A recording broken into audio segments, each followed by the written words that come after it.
After the end of World War II, the world was split into two, East and West. This marked the beginning of the era called the Cold War.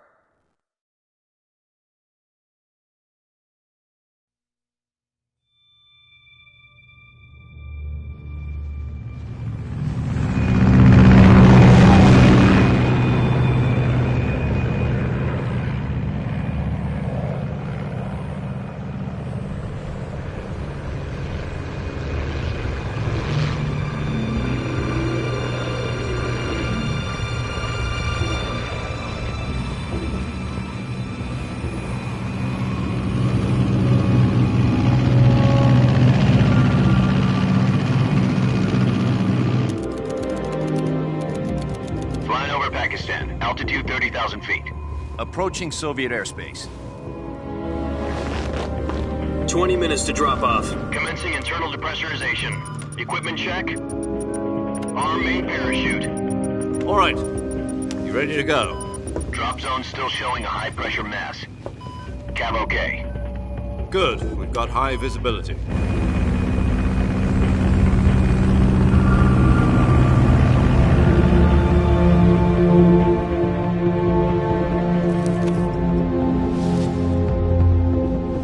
Put out that cigar. Connecting oxygen hose to interior connector. Put on your mask.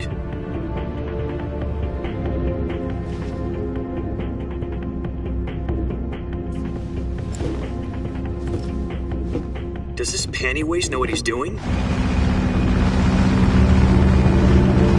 Approaching release point.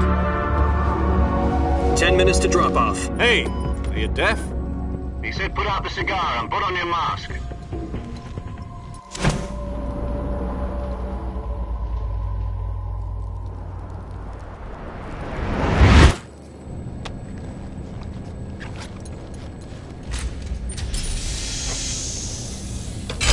Depressurization complete. Checking oxygen supply. 6 minutes to drop off. Opening rear hatch.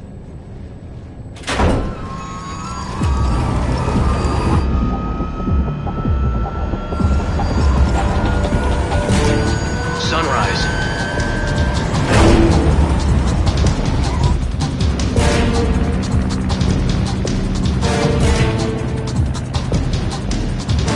External temperature minus 46 degrees Celsius. 2 minutes to drop off. Stand up. You'll be falling at 130 miles per hour. Try not to get frostbite from the wind chill. 1 minute to drop off. Move to the rear. Activate the honor bottle. This is one for the history books. The world's first halo jump. 10 seconds to drop off. Stand by. Status okay. All green. Prepare for drop-off. Countdown. 5, 4, 3, 2, 1. Spread your wings And fly. God be with you.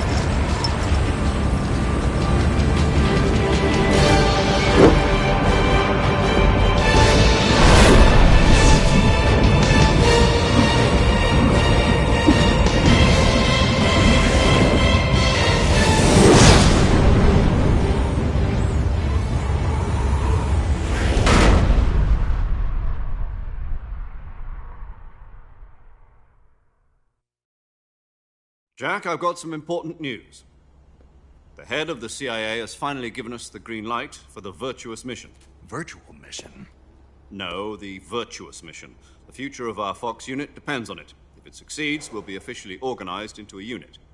Virtuous mission? Sounds like some kind of initiation ritual. You know, don't get cocky. This isn't a training op.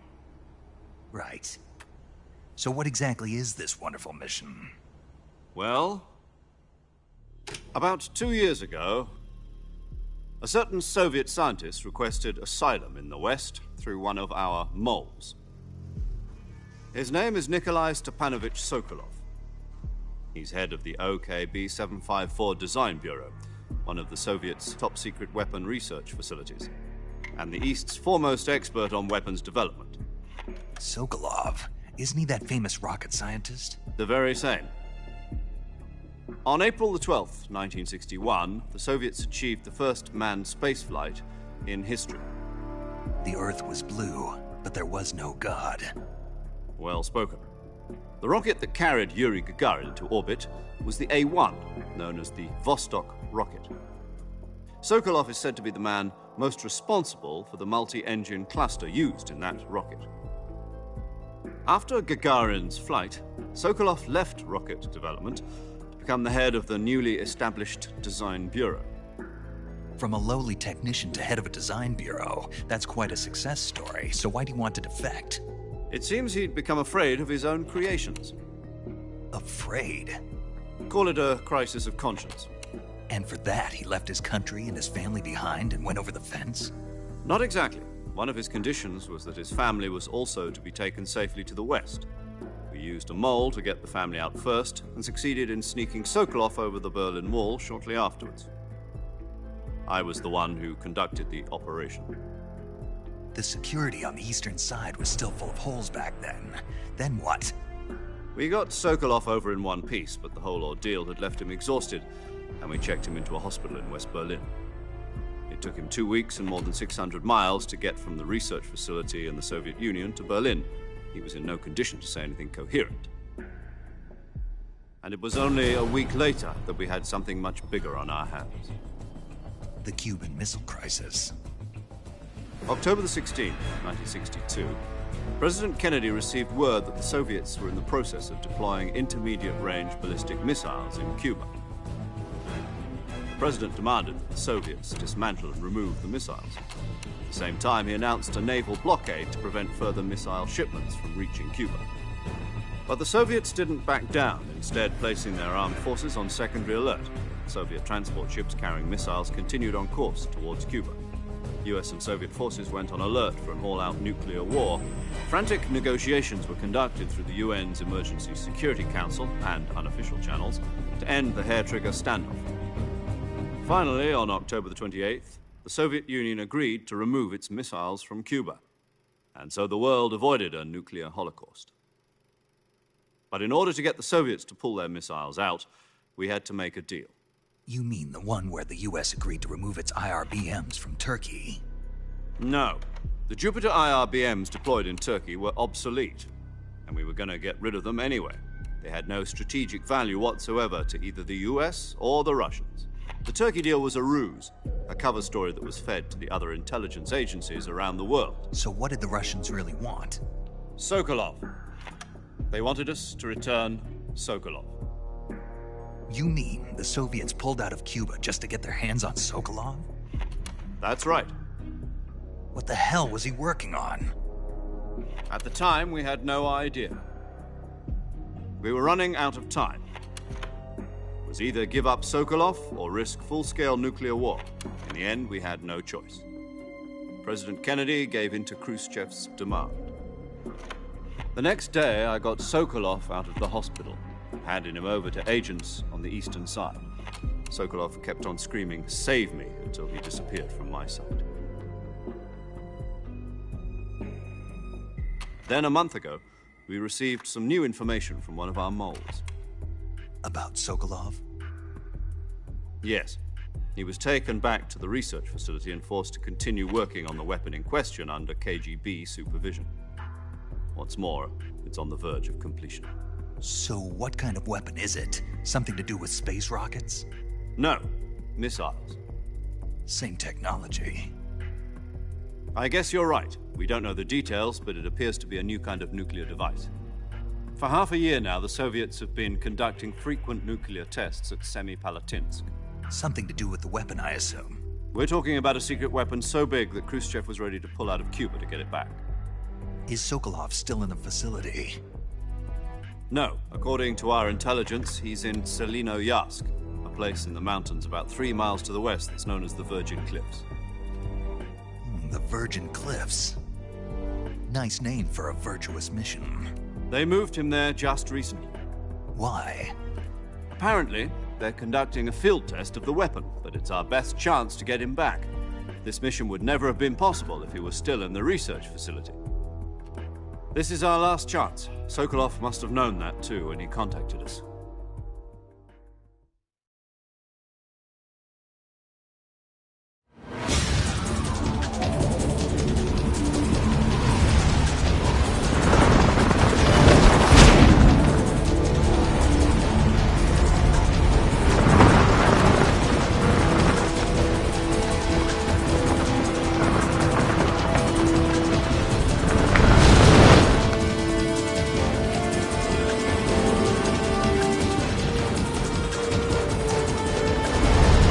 Listen up, Jack. Your mission is to infiltrate Selino Yask in the Soviet mountains, ensure the safety of Sokolov, and bring him back to the West.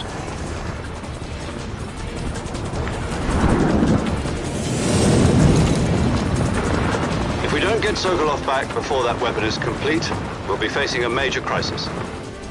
The clock is ticking.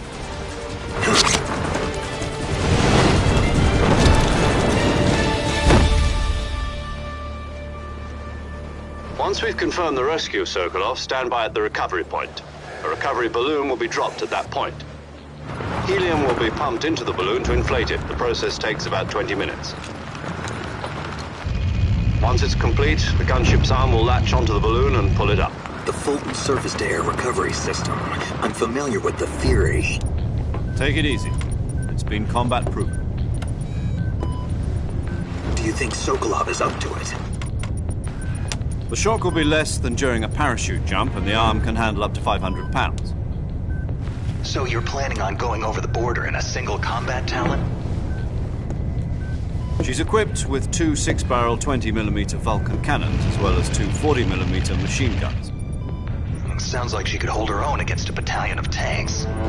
Even with the fuel in the reserve tank, we're facing a 4-hour time limit. If all goes well, it shouldn't take more than a few hours. Home in time for dinner. But if anything goes wrong, you'll be eating dinner, breakfast, and all the rest of your meals in the jungle.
Do you copy? You're already in enemy territory, and somebody might be listening in. From here on out, we'll be using code names to refer to each other. Your code name for this mission will be Naked Snake. I'll be referring to you as Snake from now on. You're not to mention your real name. Snake? Oh, you don't like snakes? What do you mean? You've eaten one before, haven't you? In survival training. I'm glad to hear that. I don't know if I'd ever order one in a restaurant, but... Be careful, you might not have a choice. What about you, Major? What should I call you? Let's see. I'll be Tom. Call me Major Tom. This will be a sneaking mission. You must not be seen by the enemy. You must leave no trace of your presence. Is that clear? This kind of infiltration is the Fox unit's speciality.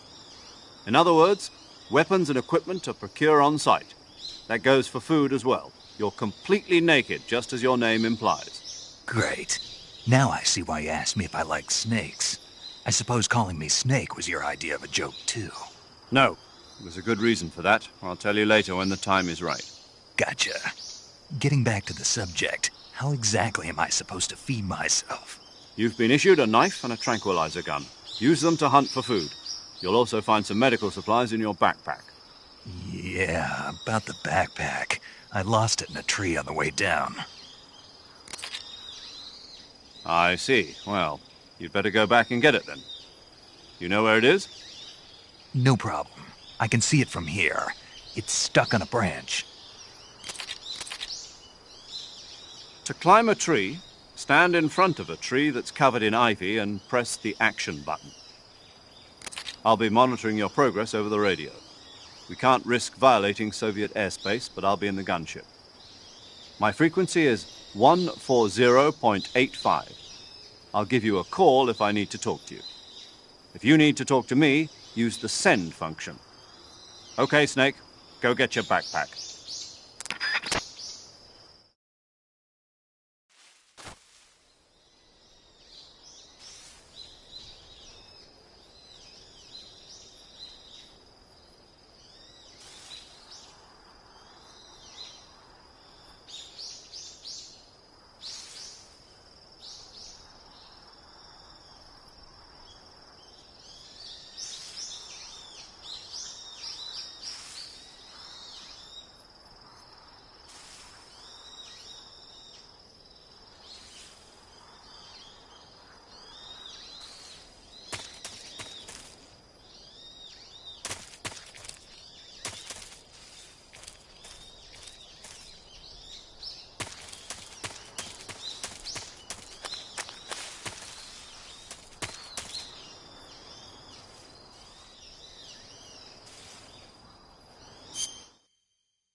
I see you've retrieved your backpack, Snake. To equip a weapon, it's necessary to take it out of your backpack. In the survival viewer, choose Weapon from the backpack. Your available weapons will be displayed in a window in the upper left. From that list, choose the weapon you want to equip and press the Enter button. For other equipped items, just do the same thing from Item. Got it. Use the survival viewer backpack. Yep, that's right. Survival is fundamental to this mission. After you've been out in the field for a while, your stamina will start to drop. If your stamina gets too low, it'll affect your performance. You won't be able to shoot accurately, for example, and your wounds won't heal as smoothly. Keep an eye on your stamina so you don't run out. To recover lost stamina, you can hunt for local flora and fauna. You can use either your tranquilizer gun or your knife to hunt.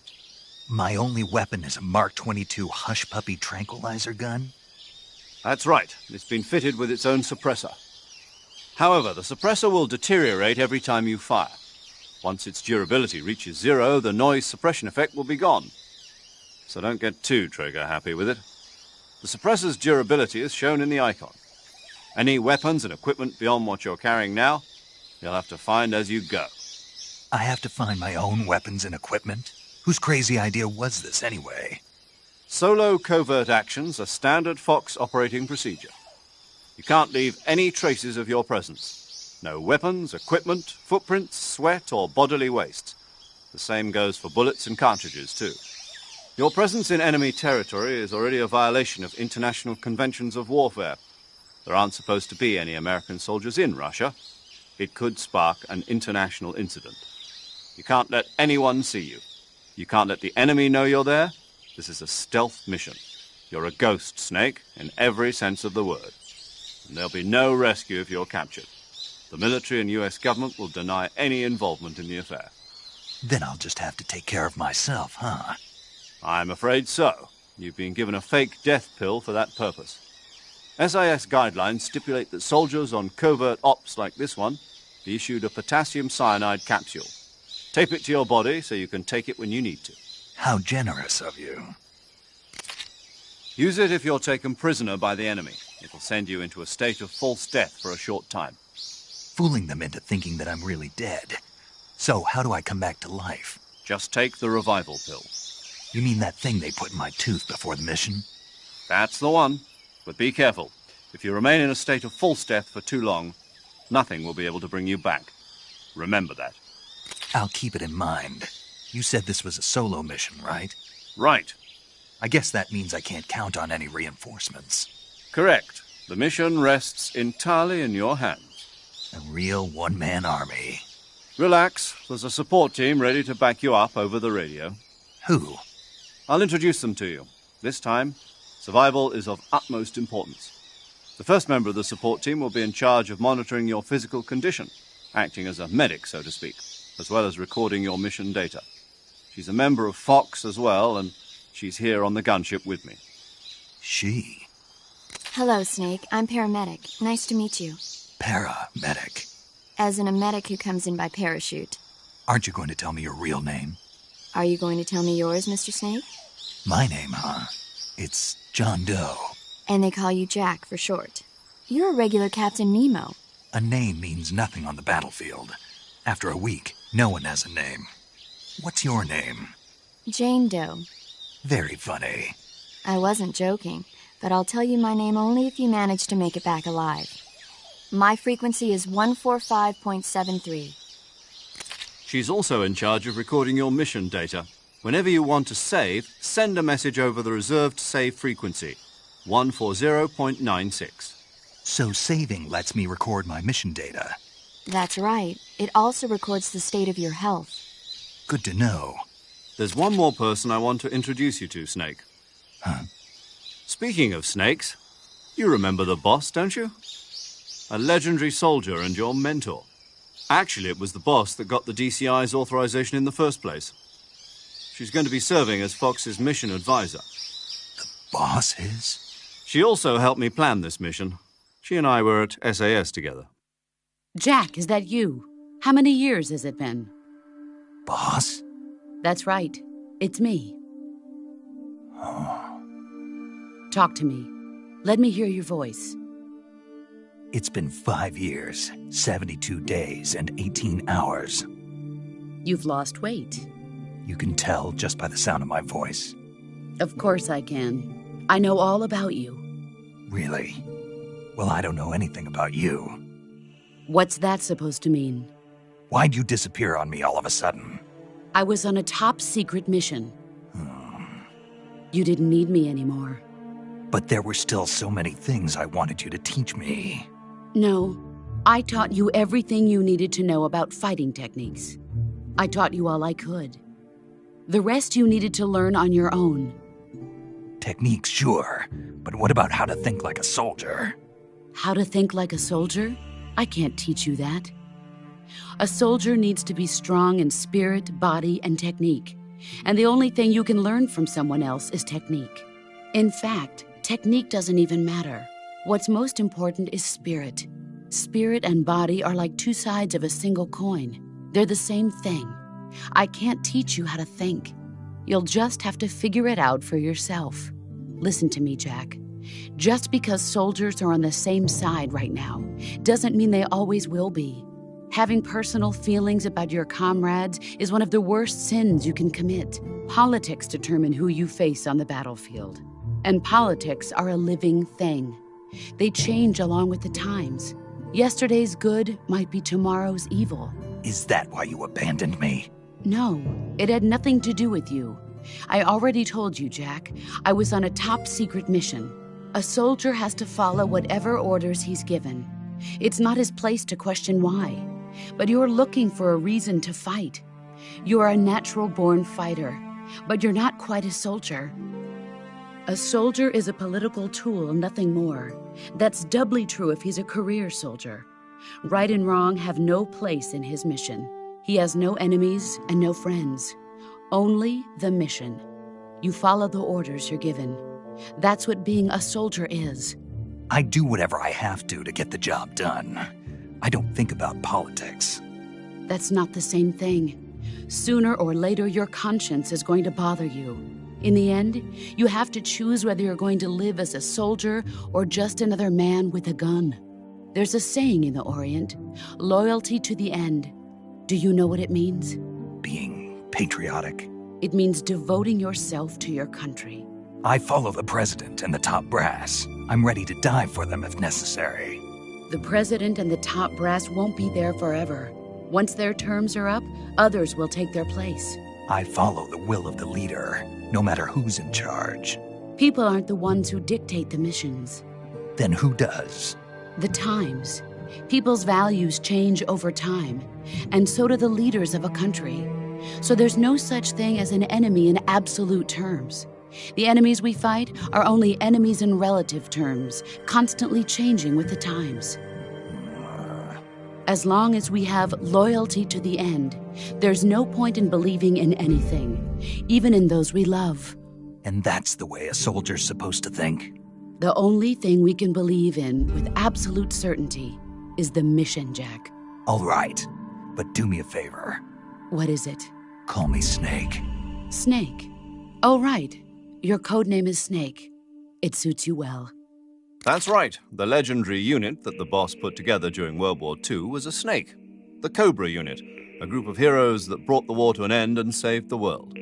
As long as you've got a legendary hero backing you up, you'll be fine. Isn't that right, Snake? Yeah, I can't think of anyone else I'd rather have with me. Oh, and one more thing, boss. Yes? It's good to hear your voice again. Same here. After all, who knows if either of us will make it out alive? Snake, you are always best at urban warfare and infiltrating buildings. But this is the jungle. Survival is going to be key. Those CQC techniques I taught you are sure to come in handy. CQC? Close quarters combat, huh? I've been in the Green Berets for the past few years. I'm probably pretty rusty. Not to worry. I'll be here to help you remember. After all, this is your first actual survival mission. I'll be supporting you over the radio. Where are you, boss? Next to the Major? The boss is communicating with us by radio from aboard a Permit-class submarine in the Arctic Ocean. My frequency is 141.80. Call me if you need my advice on battle techniques. Gotcha. Your mission is to retrieve Dr. Sokolov. Dr. Sokolov is being held in an abandoned factory located to the north of your current position. Avoid heavy combat and don't let anyone see you. Don't forget that this is a stealth mission. Snake, try to remember some of the basics of CQC.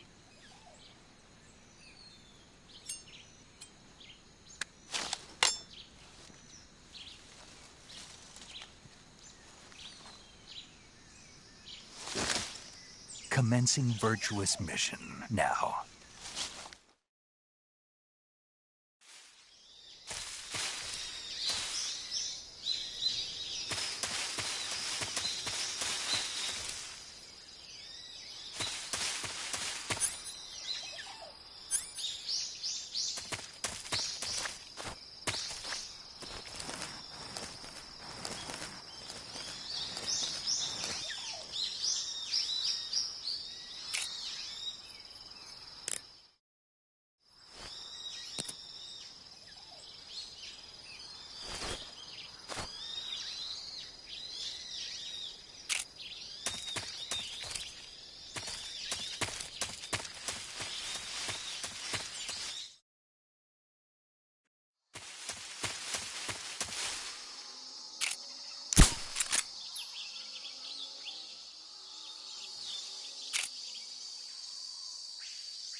Major, I've spotted 2 enemy soldiers.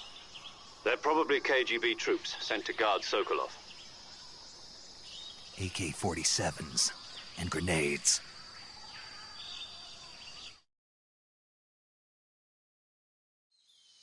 Snake, your presence in Soviet territory is already a violation of international law. We can't let the Kremlin find out that the CIA and the American government are involved. Contact with the enemy is strictly prohibited. Don't engage them in battle either. This is a stealth mission. Got that?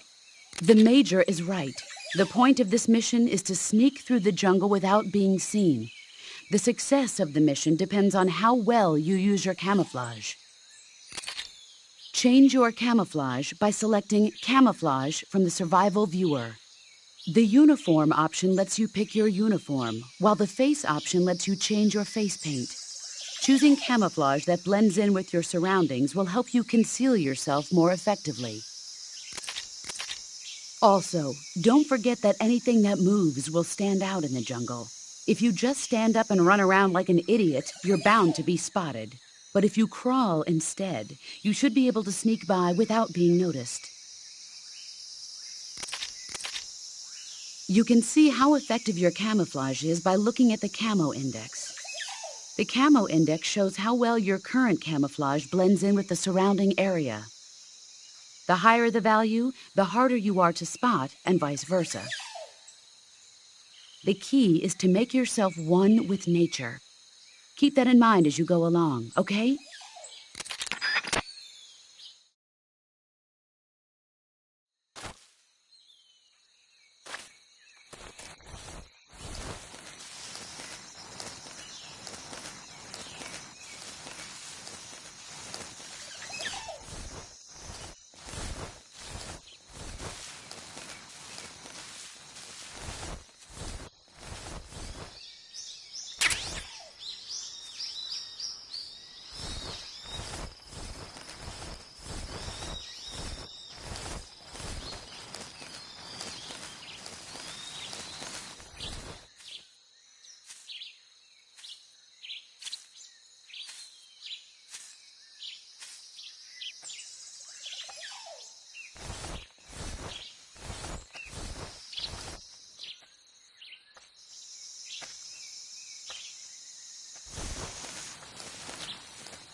Who was that? Who's that? Ah!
Huh?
Who was that?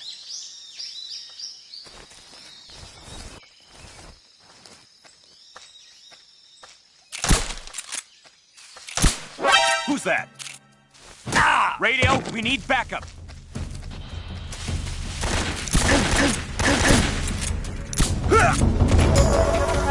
This is HQ.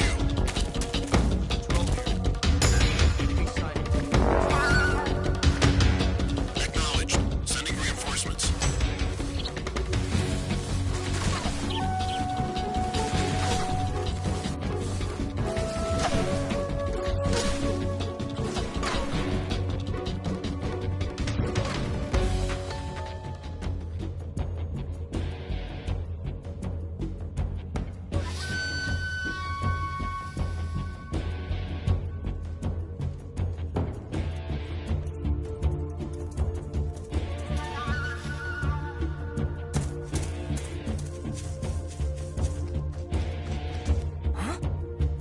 Over there?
Huh?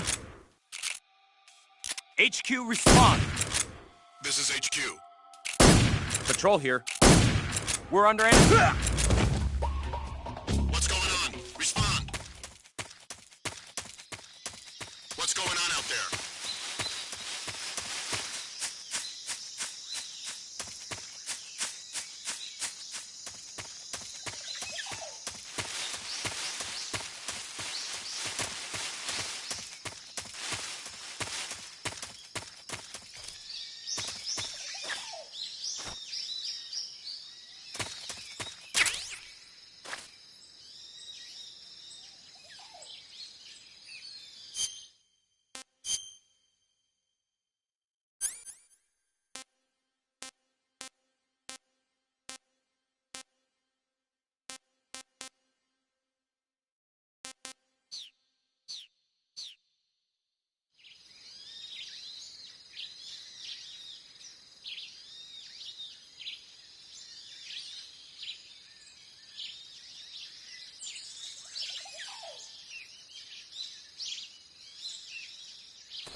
What's wrong?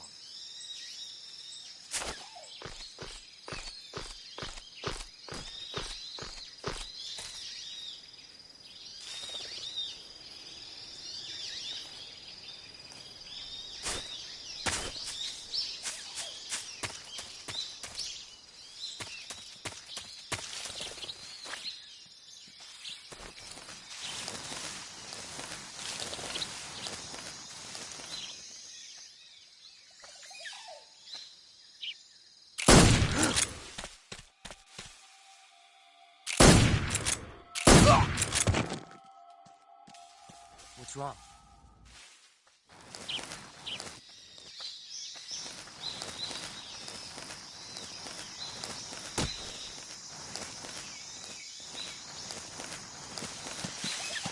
Who's wrong?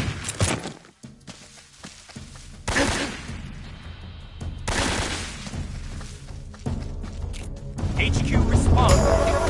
This is HQ. Patrol here. Enemy sighted. Commencing attack.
think I saw something. Huh. Guess I'm seeing things. Huh? HQ, respond! This is HQ. Control here. We're under enemy fire. Enemy's position is unknown. Going into alert formation. Acknowledged. Sending reinforcements. Use extra caution. Who's that?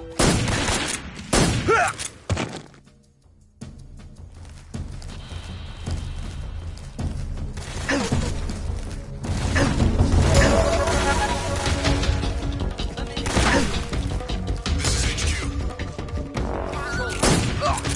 Enemy sighted. Commencing attack. Acknowledged. Eliminate all enemies.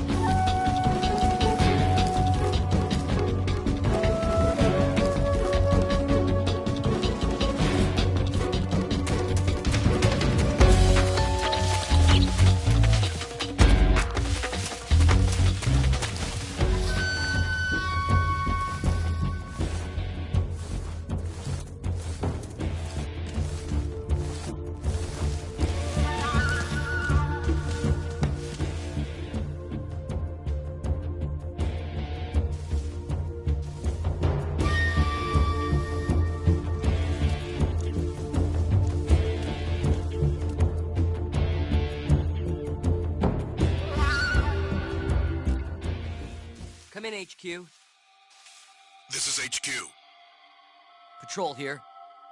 We've lost the enemy. Enter high alert. Acknowledged. The enemy is still nearby. Pursue and engage him.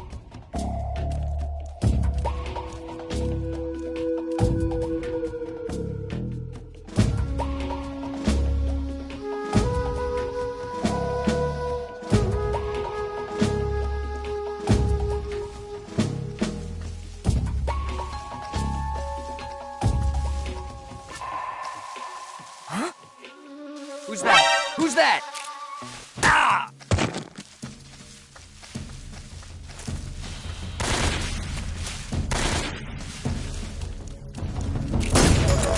This is HQ.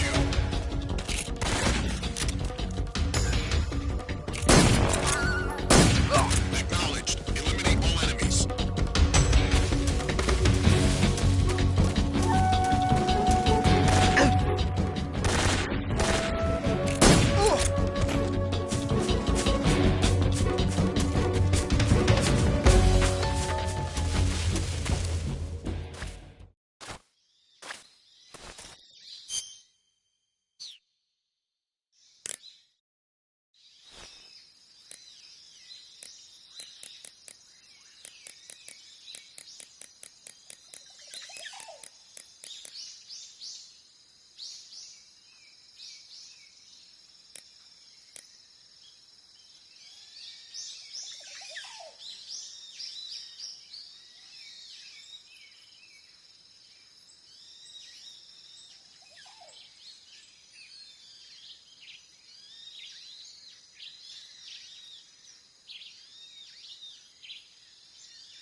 Saving the game, Snake?